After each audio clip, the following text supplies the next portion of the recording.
In a quiet village nestled at the edge of a misty mountain range lived a young man named Kaito.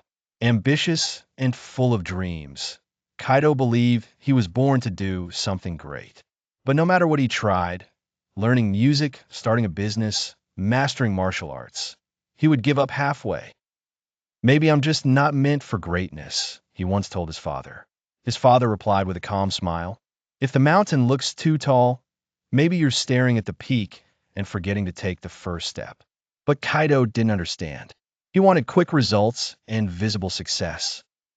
One evening, frustrated and lost, Kaito heard of a Zen master named Master Ryu who lived deep in the mountains.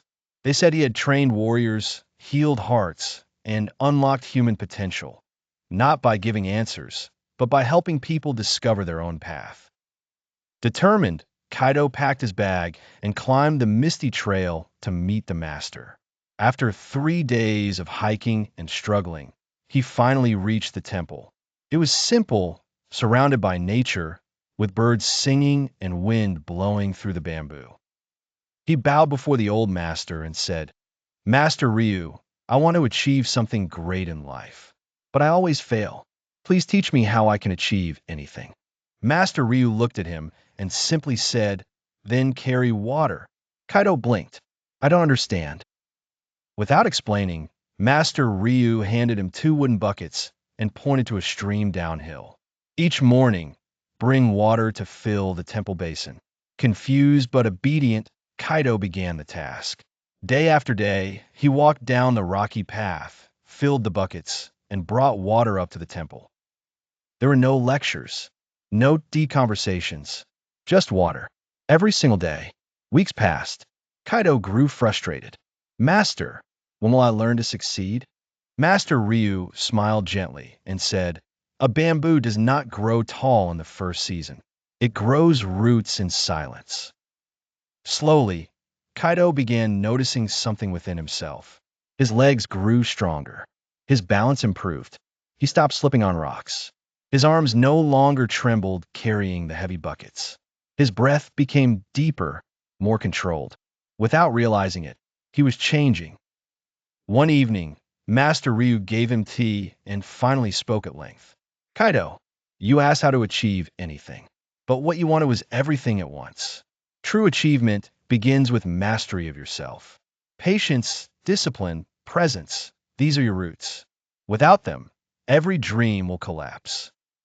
Kaito listened. For the first time in his life, he understood. Months later, the master gave Kaito a wooden sword and said, now, cut through the wind.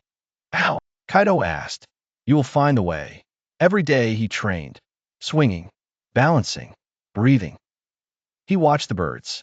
He listened to the wind. He began to move with rhythm, not force. With grace, not ego. He no longer rushed the process.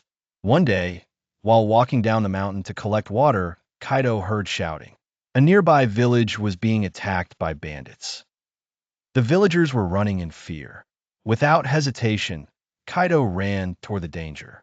Not to fight, but to protect. He guided women and children to safe places, calmed crying children, and even stood firm in front of a bandit until others arrived to help. He didn't fight with his sword.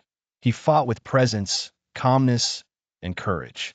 When the threat passed, the villagers thanked him. You saved us. But Kaito shook his head.